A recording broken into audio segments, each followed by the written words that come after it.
not snow but hail. And I have some windows broken in the back. Blanketing several parts of the Sunshine State. Venezuela's opposition leader. Presente aquí el día de hoy, mi nombre es, como saben, Juan Guaidó. Holding a meeting in Miami. Innovations in engineering. And all the effort that they put in, but really everything that they've learned throughout their college career. Getting a showcase in South Florida. These stories and more coming up on Newsbreak. Hello, South Florida. I'm Kelly Sanchez. I'm Elena Key, and today is Friday, April 28, 2023. Live from the South Florida Media Network's Biscayne-based studios in North Miami, this is SFMN Newsbreak. Wicked weather, parts of the Sunshine State seeing everything but sunshine recently. The storms that tore through Texas then set their sights on the Florida Panhandle. The network's Aquiles Barreto is in the control center this morning. 3 bizarre weather events pummeled northern Florida, all within 24 hours. We went through 2 hurricanes last year, and this does not compare to either one of them, maybe even both put together. Hail as large as softballs. From the Florida Panhandle over southern Texas, many are assessing damages from Wednesday's wind-driven hail that battered property like cannonballs. One Florida middle school's courtyard buried in hail, looking more like a blanket of snow. This bull in Texas trying to escape the onslaught. His owner says he made it to safety. This is insane. In Panama City Beach, a 33-year-old tourist is in critical condition after getting struck by lightning. The lightning struck the first time a little bit behind him and missed. Within about 5 or 10 seconds, the second one hit, and it actually struck one of the men. It was a pretty bad situation. About 60 miles east, a tornado touched down in the town of Husford, leaving dozens of homes destroyed in its path. Authorities are now dealing with power outages and urging residents to stay off roads due to debris and downed power lines. The same storm that hit Florida is now moving west. Today, more than 7 million people are under enhanced risk of severe weather in Texas. In the control center, I'm Aquiles Barreto for the South Florida Media Network. Repairs planned for today after 2 small planes collide at a Florida airport. The crash was yesterday on the ground at Orlando Executive Airport. According to the Orlando Fire Department, the collision took place at 7:30 a.m. when one of the planes, a Cessna 182, made contact with a taxiway with a parked aircraft. Fortunately, nobody was hurt in the accident, and services at the airport continued as usual. Yesterday, Governor Ron DeSantis signed a bill targeting hate crimes after a rise of anti-Semitic attacks throughout Florida. The legislation is known as a public nuisances bill and now makes it a third-degree felony to commit acts such as harassing or intimidating someone based on religion or ethnicity. DeSantis signed the legislation into effect during a trip to Israel, which was a part of his overseas trade mission that includes stops in Japan and Korea. Venezuelan opposition leader Juan Guaidó is waking up in South Florida this morning. The exiled leader spoke in Coral Gables yesterday. He was expelled from Colombia earlier this week after he crossed the border from Venezuela. He was trying to meet with participants in an international conference Tuesday. He says he is in the U.S. because his life is in danger from the Maduro regime. The future is of technology, and it's hitting FIU at the Engineering Showcase, where students can share their biggest and brightest innovations. We have our own Tanya Jimenez to show us ingenuity, creativity, and technical prowess that the new generation of engineering has to offer. At FIU's Ocean Bank Convocation Center, participating departments of the College of Engineering and Computing came together to showcase their innovative projects and designs. Every year, engineering and computing students compile the work they've done as seniors and are able to show it off to faculty, potential employers, fellow students, and family. I think that this showcase really allows students to show off not only what they worked on all semester and all the effort that they put in, but really everything that they've learned throughout their college career, because this is a culmination of every single class that I've taken here at FIU. It wasn't just something that I learned in one semester, it was something that took me 4 years to learn. With this opportunity, students are able to experience showcasing their projects, putting themselves out there for their future careers. Some are even offered jobs and make connections that'll hopefully propel them forward. Through this showcase, I'm able to display and tell everyone about it and learn different opportunities that are offered. I know I've had offers of people saying, I can connect you with the GPR system or different groups that could help develop this project further, as well as different opportunities that could be opened to us.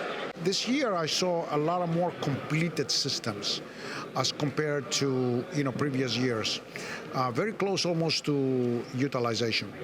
And that's something that is a huge progress. It's not just an idea, but it's also something that is completely integrated, almost ready for application. FIU's brightest minds had the opportunity to showcase their hard work to potential employers and fellow Panthers. Good luck to graduating seniors.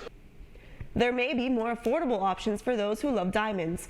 Over the last couple of years, lab-grown diamonds have become popular. The idea is to get a bigger ring for less money. Experts believe it may be from social media giving rise to the new rocks, and some people have mixed feelings about the synthetic bling. I first thought the bigger diamond, but it depends on the quality of it, number one, and also is a lab-grown diamond as special as maybe an authentic diamond for my potential fiance. Jewelers say lab-grown is up to 25 to 30% cheaper than the younger generation seems to be more open to the option. A historic treasure found just off the coast of Florida. That's still ahead, and so is this story. We only really had positive experiences, and so interacting with them always feels really good because they're just people expressing their gratitude, and it's just good to interact with them and get to know them. A student organization aimed at helping the hungry. Newsbreak will be back in 2 minutes. Severe weather can strike anytime, anywhere, but there's a simple way to stay safe. Hey, Jim Cantori here. I stay safe in dangerous weather by planning ahead. You can stay safe too with a few easy steps. Build an inexpensive kit with supplies for your family's needs. Write down important information like phone numbers and medications. Always talk with your family and remember any pets in your planning. Be ready, be safe. Start your plan today at ready.gov/plan.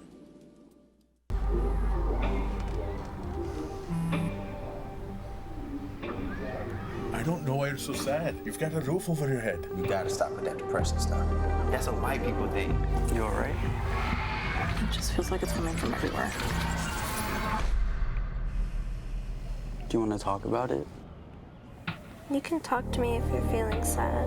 Whenever you need to talk, I'm here, okay?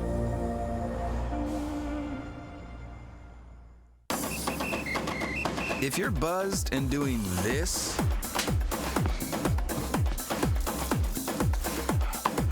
to make yourself feel okay to drive, ZWX.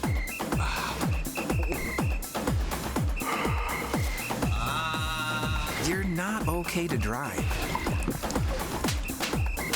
YGKLVW. Regular you.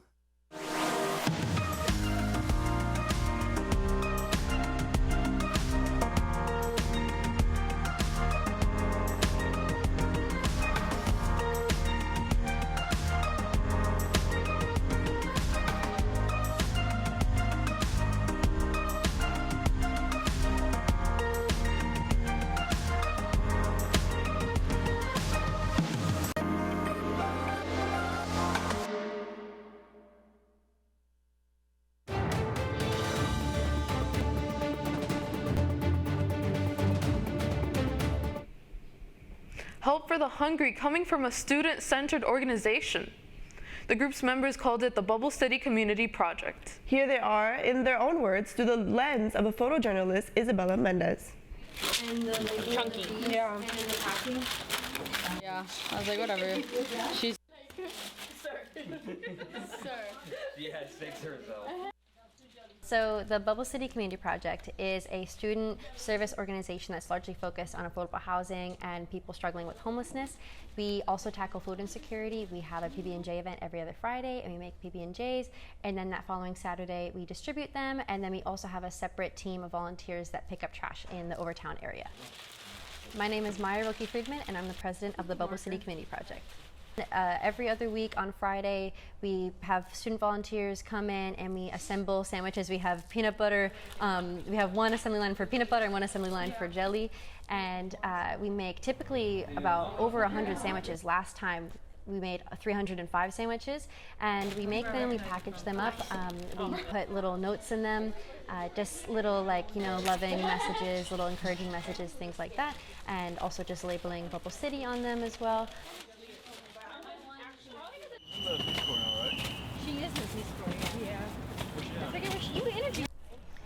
On Saturdays, we have our cleanups, and so there we go and we distribute the food. We have people distributing food and then another team picking up trash, because actually in that area there's not really enough trash cans, so we go and that's also part of like the sustainability part of our mission. So we have two groups doing that. But when we go there, I think typically some people maybe on the first glance, people might be on edge to go to Overtown or to interact with people experiencing homelessness, because they don't know if their safety is going to be threatened, or they just may feel on edge, like I said before. But when I've gone, everybody's always been super kind. They're people, they're human at the end of the day. So no one's ever been rude to me. No one's ever made me really feel uncomfortable. I've honestly only really had positive experiences. And so interacting with them always feels really good, because they're just people expressing their gratitude, and it's just good to interact with them and get to know them.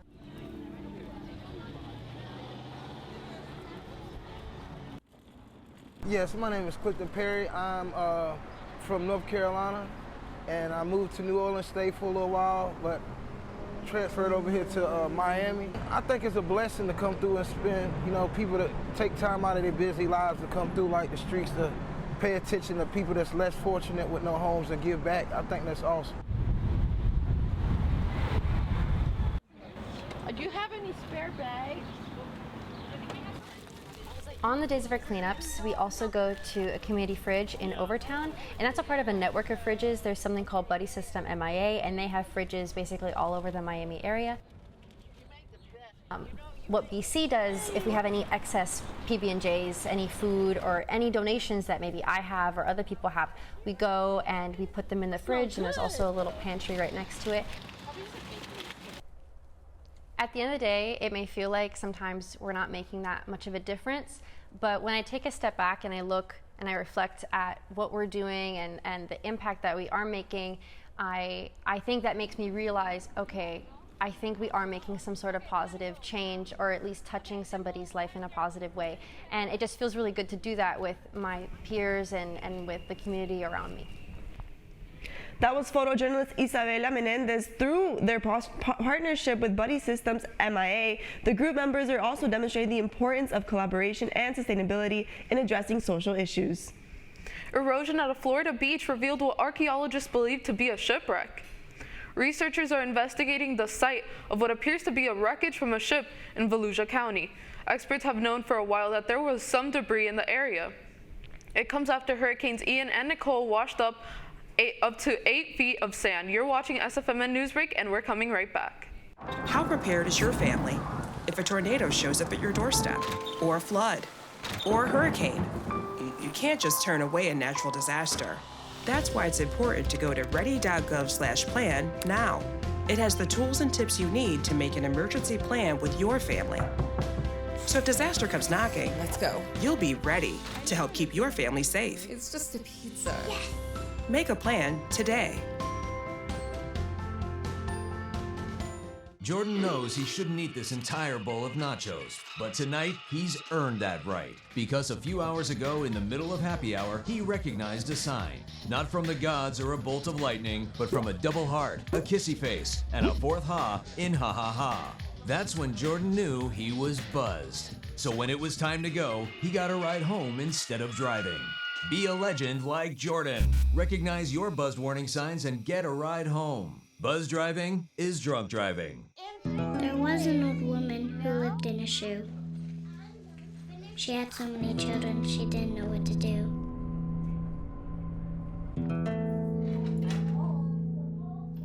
She gave them some broth without any bread and kissed them all soundly and put them to bed.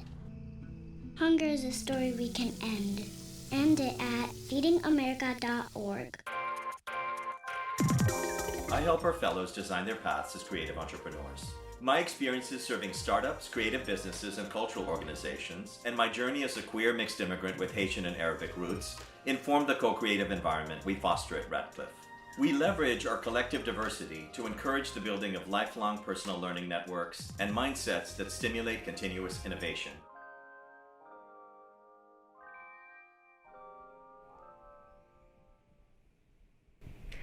That's all the time we have for Newsbreak. I'm Elena Key. I'm Kelly Sanchez. Get more news anytime at sfmn.fiu.edu.